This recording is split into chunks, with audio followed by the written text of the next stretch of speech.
నమస్తే తెలంగాణ. సాహా స్వప్నిల్ పురుషుల 50 మీటర్ల రైఫిల్ 3 పొజిషన్స్లో కాంస్యం. పారిస్ ఒలింపిక్స్లో భారత్ 3వ పథకం.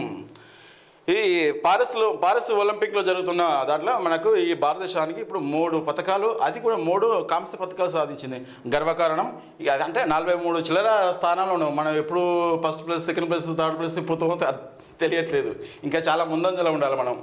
ఇగో ఇది ఎంఆర్పిఎస్, అదే మాదిగ రిజర్వేషన్ పోరాట సమితికి సంబంధించి ఈ ఏబీసీ వర్గీకరణకు సంబంధించి జడ్జిమెంట్. ఇది 1, 2, 3, 4, 5, 6, 7 ఇచ్చిన ధర్మాసనం 6:1 తీర్మానం ఏం చేసిందంటే, గురువారం ఎస్సీ వర్గీకరణ తీర్పుపై తీర్పు వెలువరిస్తున్న సుప్రీంకోర్టు ధర్మాసనం సభ్యులు వరుసగా justice Manoj Mishra, justice Bela M Trivedi, justice B R Gavai, CJI justice Chandrachud, justice Vikram Nath, justice Pankaj Mithal, justice Satish Chandra Mishra ఇక్కడ ఉన్నాడు మన సిజేఐ.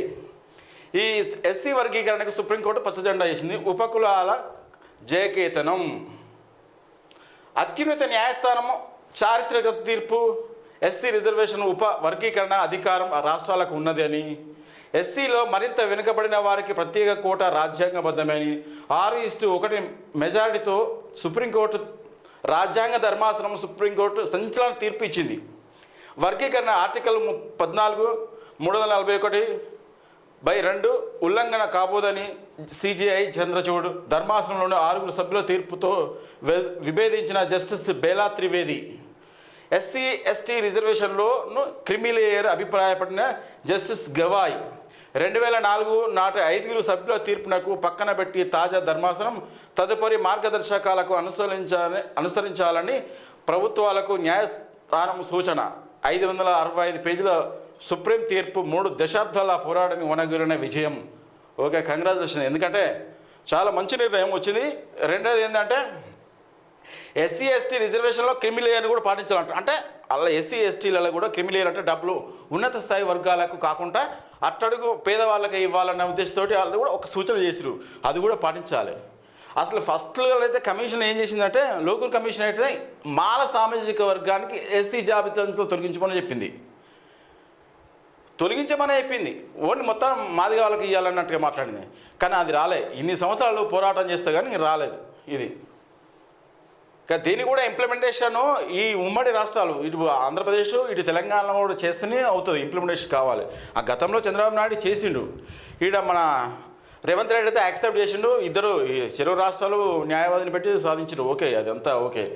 మన గతంలో మన కేసీఆర్ గారు కూడా అనుకూలంగానే 2016లో ఇచ్చాడు. ఆ తర్వాత ఇచ్చిన వరకే ఉంది, కానీ తర్వాత దాన్ని మెదిలిచ్చిన పాపన పోలేవారు. ఎందుకంటే ఇప్పుడు క్రెడిట్ తీసుకోవాలి కదా అందరూ. కాకపోతే ఈ ఒక్క పత్రికల్లో ఈ విషయం పెద్ద హైలైట్ అయిపోయింది. మిగతా పేపర్లో ఏం కాలే ఎక్కువ పెద్దగా. సుప్రీం తీర్పు మాదిగల పోరాటానికి దక్కిన విజయం. వర్గీకరణ కోసం చిత్తశుద్ధితో బీఆర్ఎస్ కృషి అని కేటీఆర్ అంటుండు. పోరాట అమరవీరుల కుటుంబాలను ఆదుకున్నది బీఆర్ఎస్ఏ. కేసీఆర్ కృషి వల్లే తెలంగాణ అసెంబ్లీ తీర్మానం హరీష్ 30 ఏళ్ల పోరాట ఫలం చివరకు ధర్మమే గెలిచింది. అమరులైన బిడ్డలకు ఈ గెలుపు అంకితం. మనకి సంబంధం ఓకే, వాళ్ళకే ఇవ్వాలి. త్యాగాల ఫలితమే సుప్రీంకోర్టు తీర్పు. వంగపల్లి శ్రీనివాస్. దళితులందరికీ ఇది పండుగ రోజు. ఎర్రోల శ్రీనివాస్.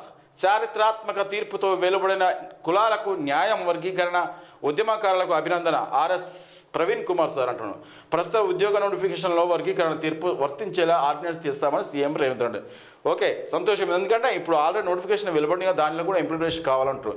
దీనివల్ల ఓన్లీ ఇది విద్యా ఉద్యోగ అవకాశాలు కాకుండా రాజకీయ అవకాశాలు కూడా కావాలి. ఎందుకంటే మన తెలంగాణలో ఓన్లీ మాల సామాజిక వర్గానికి చెందిన రాజకీయ నాయకులు మాత్రమే ఎక్కువ ప్రజ్వరిల్లిపోతున్నారు.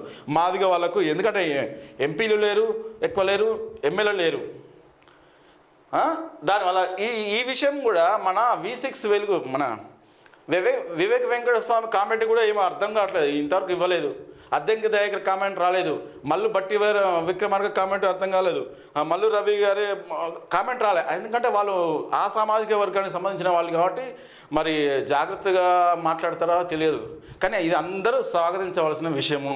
ఎందుకంటే బీసీ వర్గీకరణలో ఏబిసిడీలు ఏ విధంగా ఉన్నాయో మాదిగలలో కూడా ఏబిసి వర్గీకరణ ఉంటే అందరికీ న్యాయం జరుగుతుందని కొట్లాడారు. దీంట్లో ఇది న్యాయబద్ధంగా ఉంది.